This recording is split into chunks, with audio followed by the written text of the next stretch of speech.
Outro ponto são as diferenças familiares e também diferenças entre os cônjuges.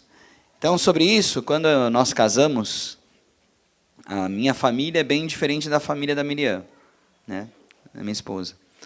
A minha família está sempre junto e tal, faz às vezes umas loucuras para estar junto, né, às vezes marca um almoço, viaja para estar junto, para um almoço só, e sempre que possível está junto, né.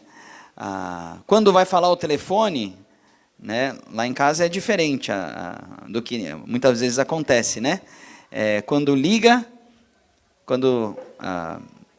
para minha mãe, minha mãe sempre conta as coisas nos mínimos detalhes, com todo o relatório. Às vezes as crianças ficam na casa deles, né? E aí a gente liga, ela conta toda a história, como é que foi desde que acordou, o que fez, e bom, enfim. Já na casa da Miriam, é totalmente diferente. Eu atendo o telefone, oi Rafa, tudo bem? A Mi está aí? Pronto. E é sempre assim. E no início, para mim, era um negócio assim, pô, mas não fala nem conversa, não é?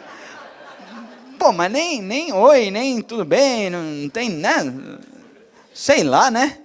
E eu ficava desconfiado daquele negócio, né? Mas tá bom, e foi indo, e aquilo começa... Ixi. Ele me entregava o telefone assim, só querem falar com você. Obrigado pela lembrança. Então, irmãos, era assim, são famílias diferentes. Isso me incomodou até a hora que eu entendi que são famílias diferentes. São formações diferentes. São situações totalmente diferentes. Não é porque tinha algum problema, é porque eles são diferentes. Então, a primeira coisa, irmãos, nós precisamos entender que nós viemos de formação diferente, de uma cultura familiar diferente. Agora, quando nós viemos, certamente, nós trazemos um pouco disso para a nossa família. E aqui eu queria pontuar uma coisa, conceituar algo. O que é família? A família, irmãos, é marido, mulher e filhos. Marido, esposa e filhos. Essa é a família. Os outros são parentes. Os pais são parentes dessa nova família que se formou. Então, a sua família é você, o seu cônjuge e os filhos que vocês têm ou terão. E nesse núcleo dessa nova família, nós precisamos nos entender. Nós precisamos conversar. Irmãos, entre todos esses pontos, inclusive o primeiro que foi tratado hoje, inclusive a questão da sexualidade, irmãos, a nossa palavra, né, o ponto de ouro, né, o ponto de ouro é diálogo, conversa. Vamos conversar. Não vamos conversar para ver quem tem razão. Vamos conversar para nos compreender. Compreender um ao outro, conhecer um ao outro, para a gente se ajustar, não para atacar um ao outro, não para achar culpado, mas para resolver as coisas, né?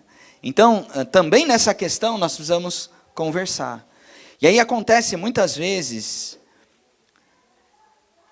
da gente não proteger o nosso núcleo familiar, a nossa família. E aí, às vezes, acontece de ter interferência de parentes na nossa família. Isso gera muitas dificuldades.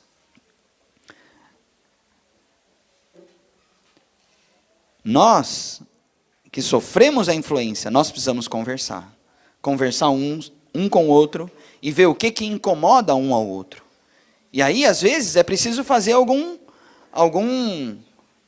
como é que eu vou dizer, algum trato, né?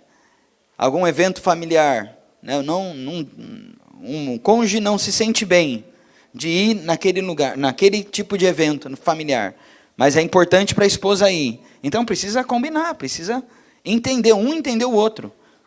Nesse caso, a esposa entender o limite do marido. O marido também compreender a importância de determinados momentos para a esposa e para a família da esposa. Então é preciso haver um ajuste aí. É preciso ter conversa, né? Então, também na questão pessoal, nós precisamos entender um ao outro, né? Então, às vezes, um é mais pragmático, o outro é mais emocional. Nós precisamos compreender as diferenças que nós temos. E diferenças, irmãos, não são para acabar com o casamento. As diferenças são para nós nos complementarmos. As diferenças são, mas ela só vai se complementar se houver diálogo. Ela só vai complementar se tiver conversa, não é? Então, o mais importante, irmãos, é a gente sempre ter diálogo, né? A Sula quer complementar?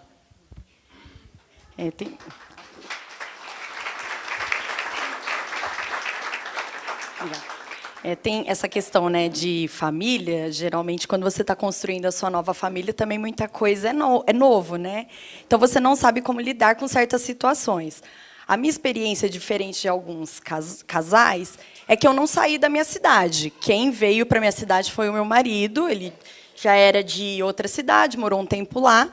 Mas eu continuei com os meus pais, né? Minha família ainda estava na mesma cidade que eu, e eu continuei lá.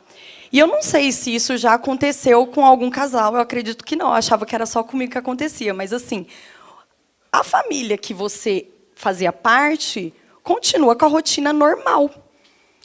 E, às vezes, nesse processo, porque, assim, quando você forma uma nova família, também é difícil para a família que está perdendo, entre aspas, uma parte, está se tornando parente agora, entender esse processo também, né? E, às vezes, acontece coisas do tipo assim, por exemplo, chega sexta-feira à noite, depois daquela semana que todo mundo tá, sabe, você correu, o marido também, não sei o quê. É o único dia que vocês têm para ter um tempo entre vocês, aí toca o telefone, você atende.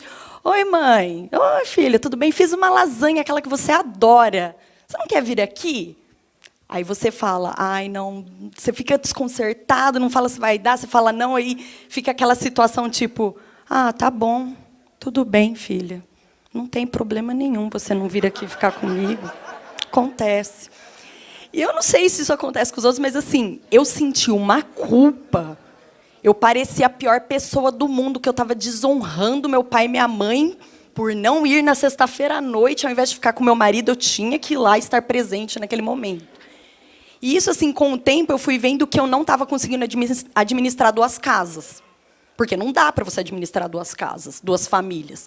A minha nova família agora, né, era com ele.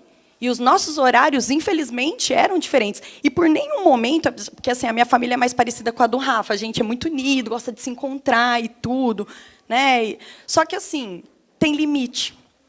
E esse processo foi um processo conjunto com a minha família, porque no começo tinha essa sensação, né? Eu acho que dos pais também, dos irmãos, não sei qual é a realidade de cada casal, né? Às vezes você é muito próximo, talvez, de sua irmã, de seu irmão, de algum primo, não sei, avô, vó. Só que o que é importante é começar a demarcar certos limites, que essa foi a minha experiência. Por quê? Porque você está com um novo casamento, né? Você é a nova família ali. E você tem os seus horários, você tem o horário que você precisa se dedicar ao casamento, né? E tem momentos que, infelizmente, não dá para atender tudo. E uma coisa que ficou muito claro para mim é que não é desonra a pai e mãe falar não para eles nessa questão. Porque a nossa nova função agora é cuidar da nossa casa, né? É você dar atenção e atender aos desejos daquela pessoa que está do seu lado. E, às vezes, a necessidade, porque pode ser tanto para o homem como para a mulher. Às vezes, tudo bem, a família vai sair naquele dia, mas há uma necessidade de, não sei, aconteceu alguma situação, vocês precisam conversar e tudo mais, não dá. Então, não é sempre. Então, não é pecado falar não, não é desonra não participar de todos os eventos da sua antiga família, né, como você participava.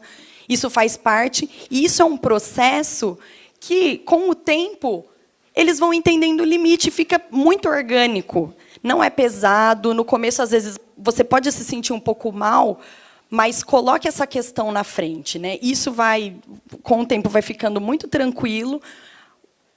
Os seus pais, os seus irmãos, não sei, né? A pessoa que você tinha mais proximidade ali começa a entender também a sua forma de administrar o tempo, os horários, e vai ficando tudo muito simples. E depois não rola mais esse negócio igual, né? Esse tipo de comentário, esse tipo de torção de nariz, não sei. Cada um passa algum tipo de situação. Vejo muitas situações parecidas, né?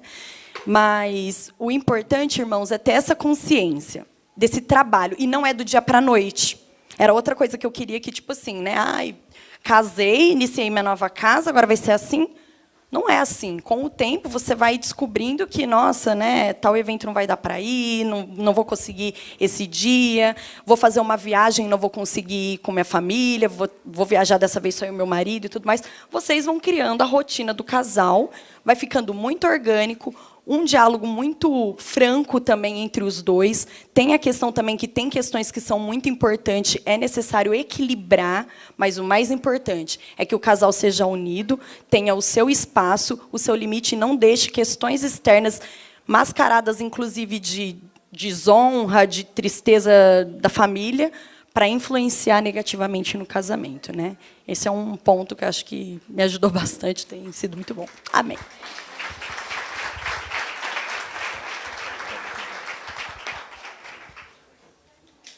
Nessa questão de formação, né, de família, o Rafa está falando, a Sula também, muitas vezes nós, pelo que nós recebemos de educação, de formação, e pelas informações que nós recebemos, nós formamos nossa personalidade, né? Nosso caráter, nosso intelectual. Então, para nós, até inconscientemente, tem coisas que são óbvias, que nem precisa ser falado. Né? E também o não óbvio não precisa ser falado, porque é óbvio, não é óbvio, não precisa ser falado, né? Então, é isso. É óbvio que não é. Então, por exemplo, eu queria dar um exemplo bem simples assim, porque quando a gente tá junto, às vezes para um é óbvio, para o outro não é, né? Por exemplo, eu na minha consciência achava que era uma pessoa organizada, né? Sempre fui assim no quarto, trabalho e tal, né? Pelo menos, né? Mas é óbvio que eu era, né? Mas quando a gente casou, começou a morar junto, eu vi que ele era bem mais, né? Aí eu falei, vou dobrar a roupa mais certo, né? Vou arrumar mais aqui para agradar, para não dar errado, né? Aí na hora de dobrar as camisetas lá, dobrei com o maior cuidado, que eu nunca tinha feito na vida, né? Aí coloquei certinho lá, falei, pô, isso aqui, tô dentro, né? Esse ponto aqui acho que eu ganhei. Aí ela, que é isso aqui? Depois que ela viu a roupa, né? Eu falei, nossa, mas o que faltou? Só faltou passar ferro em cima da camiseta, né? Dobrado. Não, a gola está virada para lá, tem gola virada para cá, né? E outra, as cores não estão na tonalidade certa, né? É do mais claro para o mais escuro. Então, para mim, aquilo não era óbvio, não tem sentido se a gola está para cá, está para lá, porque geralmente, né? E outra, mas eu fiz porque, para, a princípio, agradar ela, se ela gosta, né? Mas não é que foi bom isso? Porque eu usava as camisetas só de cima, nem sabia que tem lá para baixo, sabe? Era sempre a de cima, que usava, lavava e punha de volta, usava, lavava e punha de volta. Até esquecia. Agora com os tons certos, falei, tem essa aqui, né? Dá para usar essa, dá para usar outra. Não precisa mais comprar, né? Tem um monte lá. Mas só uma questão simples, que a gente às vezes, né, se colocar no lugar da visão da pessoa, da visão, né? A princípio para agradar, para dar harmonia, mas que é bom também, né? Tem muita coisa que a gente pode aprender mais. Não, a gente até aquele momento não recebeu aquela informação, mas pode aprender mais, né? Então isso é muito bom.